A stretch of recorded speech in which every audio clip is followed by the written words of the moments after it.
Zero লাইনে দাঁড়ায় আছি, আপনাদের এখানে আসার দরকার নাই। আমি এনাফ বিএসএফ কে সাইজ করার জন্য, বুঝতে পারছি। যখন আমার প্রয়োজন হবে তখন আমি বলবো ঠিক আছে গ্রামবাসী, আমাদের গ্রামবাসীকে নিয়ে আসো, আমরা সাইজ করি। নমস্কার, আপনারা দেখছেন দ্য ইন্ডিপেন্ডেন্ট বেঙ্গল। আমি শিবম। কাল সুইজারল্যান্ডে গিয়ে বাংলাদেশের অন্তর্বর্তীকালীন সরকারের উপদেষ্টা অত্যন্ত আপত্তিজনক একটি মন্তব্য করেন। তিনি ভারতের মানচিত্র বা ম্যাপ নিয়ে একটি ভাষণ দিতে শুরু করেছিলেন। তিনি কি বলেছেন জানেন? তিনি হঠাৎ করে বললেন, যদি বাংলাদেশ এবং ভারতের এই বর্তমান সম্পর্ক নিয়ে আমি অত্যন্ত ব্যথিত, কিন্তু ভারতবর্ষের মানচিত্র যদি আপনি আঁকতে শুরু করেন তাহলে বাংলাদেশকে ছাড়া আপনি আঁকতে পারবেন না। হঠাৎ করে বাংলাদেশকে এতটা গুরুত্বপূর্ণ অধ্যায় ভারত কেন মনে করবে, এটাই তো একটা বড় প্রশ্ন। কেনই বা ভারতের মানচিত্র আঁকার জন্য বাংলাদেশের প্রয়োজন হবে? যেভাবে কাশ্মীর নিয়ে পাকিস্তান এবং ভারতবর্ষ দিনের পর দিন লড়াই করছে এবং কাশ্মীর যে ভারতেরই ইন্টিগ্রাল পার্ট, একটা অংশ, তা ভারত যেমন দিনের পর দিন জানে এবং দাবি করছে, ঠিক একই রকম কিছুটা কিন্তু শুনতে লাগলো এই কথাটা। কেন ভারতবাসীরা ভাববে বাংলাদেশ আমাদের দেশের একটা অন্তর্গত?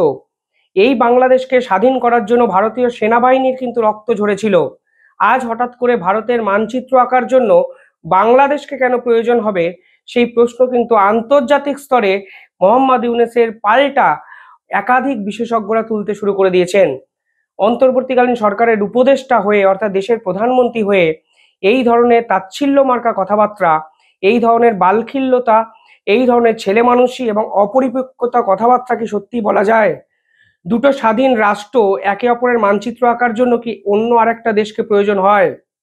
নাকি মোহাম্মদ ইউনূস এটা ভাবতে শুরু করে দিয়েছেন ভারতীয় সেনাবাহিনী হয়তো বাংলাদেশের উত্তর পূর্ব চট্টগ্রাম বা বিভিন্ন অংশগুলোকে নিয়ে এক নতুন রাষ্ট্র বানিয়ে ভারতবর্ষের সঙ্গে অন্তর্ভুক্তকরণ করার একটা প্রচেষ্টা চালাচ্ছে? কিছুদিন আগে এই সরকারের উপদেষ্টারা বৃহত্তর বাংলা এই গড়ার জন্য ডাক দিয়েছিলেন। তার কড়া প্রতিক্রিয়া কিন্তু ভারত সরকার জানিয়েছিল। কিন্তু কালকে স্বয়ং মোহাম্মদ ইউনূস বলেছেন ভারতের ম্যাপের সঙ্গে বাংলাদেশ একে অপরের সঙ্গে সম্পৃক্ত হয়ে যায়। ভাবলে অবাক লাগে, একটা দেশের প্রধানমন্ত্রী পদমর্যাদার এক ব্যক্তি নিজের দেশকে এতটাই ছোট করলেন আন্তর্জাতিক স্তরে, নাকি ভারতকে বড় করলেন আন্তর্জাতিক স্তরে, আমি কোনো ব্যাখ্যাই এর কিন্তু খুঁজে পেলাম না। শুধু এটুকু বলা যায়, কেন বক্তব্য দেওয়ার সময় অকারণে কারণে ভারতকে নিয়ে আসা, ভারতকে নিয়ে সমালোচনা করা, ভারতকে টিপ্পনি কাটতে গিয়ে নিজের দেশকে ছোট করা, আমি সত্যিই বুঝতে পারছি না। কেউ কি বলতে পারে পাকিস্তানের মানচিত্র আঁকার জন্য আফগানিস্তানকে প্রয়োজন? কিংবা আফগানিস্তানে তালিবানরা কি এখন বলবে পাকিস্তানের মানচিত্র আঁকার জন্য আফগানিস্তানকে প্রয়োজন? মানচিত্র তো একটা দেশের সীমানা।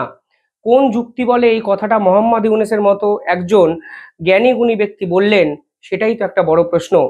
কিছুদিন আগে এই বাংলাদেশেই কিন্তু ভারতীয় পতাকা পায়ের তলায় মারানোর দৃশ্য আমরা দেখেছি এবং এই বিশ্ববিদ্যালয়ের বাইরে পায়ের তলায় দিনের পর দিন ভারতীয় পতাকাকে রাখা হয়েছে। তারা ভারতের পতাকাকে আগুনে পুড়িয়েছেন এবং ভারত বিরোধিতা করতে গিয়ে ভারতের মানচিত্রকে কিন্তু দিনের পর দিন ছোট করেছেন, যা কালকে মোহাম্মদ ইউনূসও কিন্তু আন্তর্জাতিক মঞ্চে সুইজারল্যান্ডের মতো একটি প্রভাবশালী প্রগতিশীল দেশে বসে করলেন। তিনি বললেন ভারত এবং বাংলাদেশের বর্তমান যে সম্পর্ক খারাপ হয়েছে তাতে তিনি অত্যন্ত ব্যথিত।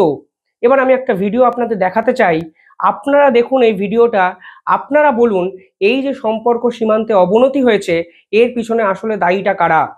বাংলাদেশের এক বিজেপি সর্বময় কর্তা বলছেন বিএসএফ কে দেখার জন্য আমি একাই যথেষ্ট, আপনাদের লাগবে না, আপনারা সীমান্তে আসবেন না। অথচ এই বিজেপির সদস্যরা দিনের পর দিন বিএসএফ এর হাত থেকে বাঁচার জন্য তাদের সাধারণ মানুষকে বলির পাঠা করার জন্য এগিয়ে দিচ্ছেন। জিরো লাইনে দাঁড়ায় আছি, আপনাদের এখানে আসার দরকার নাই। আমি এনাফ বিএসএফ কে সাইজ করার জন্য, বুঝতে পারছি। যখন আমার প্রয়োজন হবে তখন আমি বলবো ঠিক আছে গ্রামবাসী, আমাদের গ্রামবাসীকে নিয়ে আসো, আমরা সাইজ করি। তা আমি না ডাকলে আপনারা ওখানে ভিড় করে আমাদের কাজকে ব্যাঘাত ঘটাবেন না। আমাদের হাতে অস্ত্র আছে, আমাদের ট্রেনিং আছে, সর্বশেষ হচ্ছে আমাদের মনোবল আছে এবং আমাদের পিছনে 18 কোটি মানুষ আছে, আছে না? তো 18 কোটি মানুষ থাকতে আমার কি ভয় পাওয়ার কোনো কারণ আছে? যখনই সীমান্তে কাঁটাতার দেওয়ার চেষ্টা করছে বিএসএফ, যখন অনুপ্রবেশকারী ঠেকাতে এবং দুই দেশের সুরক্ষাকে 100% সিকিউর করতে চাইছে ভারত বাংলাদেশ, ঠিক তখনই এই বর্ডারে থেকে বিজেপি দিনের পর দিন সাধারণ মানুষকে বিএসএফ এর বিরুদ্ধে ছুরি হাতুড়ি বা বিভিন্ন রকম অস্ত্র নিয়ে এগিয়ে দিচ্ছেন। আর কালকে এই ভিডিও ভাইরাল হওয়ার পর নিঃসন্দেহে মোহাম্মদ ইউনূস ব্যথা যে পাচ্ছেন, আমার মনে হয় তো দিনের শেষে সবটাই ষড়যন্ত্র। যেখানে তিনি আন্তর্জাতিক স্তরে দেখাতে চাইছেন তিনি অত্যন্ত ব্যথিত, কিন্তু আসলে এই বিএসএফ এর সঙ্গে লড়াই করার পরিকল্পনা হয়তো দিনের শেষে তারই। বিজিবি হচ্ছে, আপনি দেখেন আমি কি দেখাইছি আজকে, বিজিবি হবে সীমান্তের নিরাপত্তা এবং আস্থার প্রতীক। ফার্স্ট হচ্ছে আমি যখন বিজিবি আমার শূন্য লাইনে বিজিবি দাঁড়ায় থাকবে, আপনি নিশ্চিন্তে থাকেন যে বর্ডার সিকিউর। পাশাপাশি ভারত এবং বাংলাদেশের এই সম্পর্ক জটিলতায় গুরুত্বপূর্ণ একটা ভূমিকা কিন্তু আড়াল থেকে খেলে দেওয়ার চেষ্টা করছে যদি বলেন চীন সরকার। কেন আমি বলছি? কারণ অনেকে বলেন চীনের নীতিটাই হলো এই সকল পিছিয়ে পড়া দেশকে বিপুল টাকা তুমি লোন দাও এবং সেই টাকা যখন ওরা শোধ করতে না পারে তখন চীন তাদের যে সরকারের আধিপত্য তা ওই সরকারের উপরে চাপিয়ে দেওয়ার চেষ্টা করে।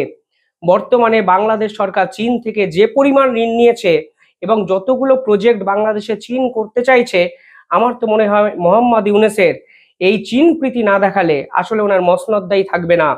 কেন আমি বললাম? কারণ বাংলাদেশকে নিয়ে কালকে আরো একবার কথা বলতে গিয়ে মোহাম্মদ ইউনূস চীনের সঙ্গে দীর্ঘমেয়াদী বন্ধুত্ব রক্ষা করার কথা ভেবেছেন। এমনকি চীন সরকারের পক্ষ থেকে জানানো হচ্ছে মার্চে একটি অনুষ্ঠানে মোহাম্মদ ইউনূসকে নাকি প্রধান অতিথি করা হবে। অর্থাৎ আমেরিকায় যখন জয়শঙ্কর এবং নরেন্দ্র মোদী একে অপরের সঙ্গে ডোনাল্ড ট্রাম্পের সম্পর্ককে জোরদার করার চেষ্টা করছেন, ঠিক তখনই পাল্টা হিসাবে চীন পাকিস্তান এবং বাংলাদেশকে একজোট করে নিঃসন্দেহে এক ভয়ানক জোট তৈরি করার কথা কিন্তু ভাবছেন। অথচ এই চীনই ব্রিক্সের গিয়ে রাশিয়ার সহচর্যে পরিষ্কারভাবে বলেছিল তারা সীমান্তে ভারতের সঙ্গে আছে, লাদাখ অঞ্চলে তারা যুদ্ধ চাইছে না। কাকে বিশ্বাস করবেন? এটাই হয়তো জিও পলিটিক্স। তবে জয়শঙ্কর যে খুব একটা পিছিয়ে আছে তা নয়। মোহাম্মদ ইউনূস যখন চীন সফরে যাচ্ছে এই খবর সামনে এসছে, তখন 25 এবং 26 তারিখ মানে আজকে এবং কালকে চীন সফরে চলে গেছেন ভারতবর্ষের বিদেশ সচিব। আর এখানেই কিন্তু একাধিক গুরুত্বপূর্ণ ডেভেলপ হবে বলে মনে করছেন। এবার ভারতের ডিপ্লোম্যাট এই পরিকল্পনাটা ভাবুন, জয়শঙ্কর চলে গেছেন আমেরিকা সফরে, বিদেশ সচিব চলে গেছেন চীন সফরে। রাশিয়ার সঙ্গে ভারতের সম্পর্ক কিন্তু অনেক অংশে মজবুত। অর্থাৎ মোহাম্মদ ইউনূসকে 1 ইঞ্চি জমি যে ভারত সরকার ছাড়তে চাইছে না তা কিন্তু আজকে দিনের আলোর মতো পরিষ্কার। তবে কালকে যেভাবে মোহাম্মদ ইউনূস ভারতকে ফের একবার অপমান করলেন, আমার তো মনে হয় ভারত সরকারের এবার কোনো একটা আগ্রাসী ভূমিকা নেওয়ার বা আগ্রাসী পদক্ষেপ নেওয়ার সময় এসে গেছে। আপনারা কিভাবে দেখেন মোহাম্মদ ইউনূসের এই কথাটি?